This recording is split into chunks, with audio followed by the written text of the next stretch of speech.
এটা যে কেনেকৈ এইটো মেচিনেৰে সূতা কাটি আপোনালোক যিহেতু আজি আহিছে মানে আপোনালোক আগ্ৰহী মানে জানিব বিচাৰিছে, গতিকে আমি এই কেনেকৈ সূতা কাটিব পাৰি মেচিনেৰে।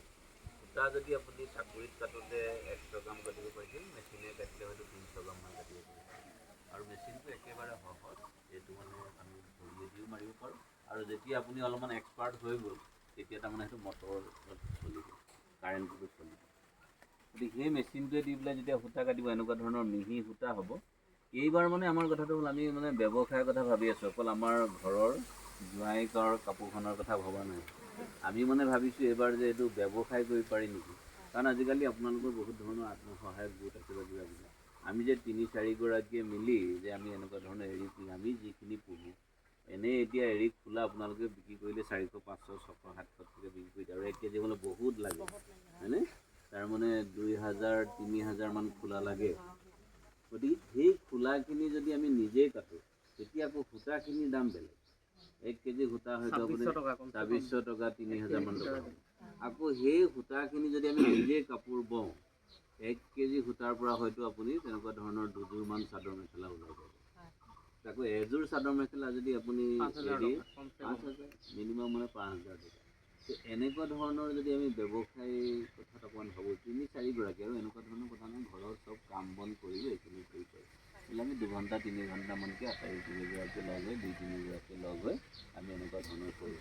আজি তই ফ্ৰী আছে বোলে তই সূতা কাট, মই হেৰি কৰিছোঁ, নহ'লে তই কাট সূতা এনেকুৱা ধৰণৰ। এইবাৰ সূতা কাটিবলৈ আপোনালোক শিকিলে, ধৰি লৈছোঁ মই। তাৰপাছত মানে আমি সকলোৱে কৈ থাকোঁ ন অৰ্গেনিক খাব লাগে, মানে চব কেমিকেল দিয়া বস্তু খাব নালাগে, এইবিলাক আমাৰ হেৰি কৰে। ঠিক তেনেদৰে তাৰমানে আমাৰ এই সূতাটো বা আমি কাপোৰতো যদি আমি এইবিলাক আপোনালোকে পিন্ধি থকা বা মই পিন্ধি থকা কাপোৰবিলাকতো আমি কেমিকেল ৰং কৰা, এইবিলাকে আমাৰ ছালৰ কাৰণে অনিষ্ট কৰিছে নেকি আমিতো এইবিলাক ভাবিবলৈ আমাৰ হেৰি হোৱা নাই, কৰি আছে আমি পিন্ধি আছোঁ তেনেকুৱা ধৰণৰ। কিন্তু এই আমি মানে এনেকুৱা কৰিব পাৰোঁ নেকি? বা আপোনালোকে ল'ৰা ছোৱালীয়ে কেক খায়, আইচক্ৰীম খায়, সেইবিলাকতো চব এইবিলাক কেমিকেল এনেকুৱা ধৰণৰ ৰঙে হেৰি কৰি পেলাই কৰে। গতিকে আমাৰ এনেকুৱা ধৰণৰ প্ৰাকৃতিক, আমাৰ এতিয়া বিটটোতো দেখিলেই মানে গোটেই কাটিলে তেজৰ নিচিনাকৈ ৰং হৈ যায়। তেনেকুৱা ধৰণৰ আমাৰ হালধি কিমান ৰং, হালধি আকৌ ঔষধো, পেটৰ কিবা গণ্ডগোল হ'লেও খায়। তেনেকৈ ধৰণৰ জেতুকা আমি হাততো লগাওঁ।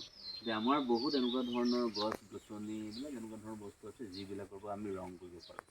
আৰু এই ৰংটো আমি কৰিমেই, কিন্তু আমি আৰু এটা জানিব লাগিব ন, এতিয়া আমি এইবিলাক কাপোৰ কানি পিন্ধিছোঁ, ৰং নাযায়, ধুলেও নাযায়। আৰু সেই তেনেকুৱা ধৰণৰ প্ৰাকৃতিক ৰংবিলাক আমি যিবিলাক গছ গছনিৰ পৰা কৰোঁ সেইবিলাকৰতো ৰং যাবলৈ নহ'ব, নহ'লে মানুহে নিকিনিব নহয়, কিনিব জানো?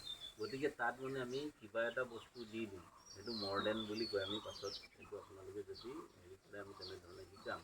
তাৰমানে তাত যদি আইৰণৰ গুড়ি অকণমান দি দিয়ে বা আমাৰ এইটো ফিটকিৰি বুলি অকণমান গুড়ি দি দিলে মানে তাৰ পৰা মানে ৰংটো কোনোদিন নাযায়। গতিকে সেই তেনেকুৱা ধৰণৰ সেইটো তেনেকৈ ৰং কৰি এইবাৰ আমি সূতা কাটিবলৈ শিকিলোঁ। তাৰপিছত এনেধৰণৰ আমি হেৰি কৰিলোঁ যে সূতাত ৰং দিবলৈ, এইবিলাক আমি বেলেগ এইবিলাক আমি নিজেই কৰা। আৰু মই ক'ম কাহিনী এটা, তেতিয়া আপোনালোকে গম পাব।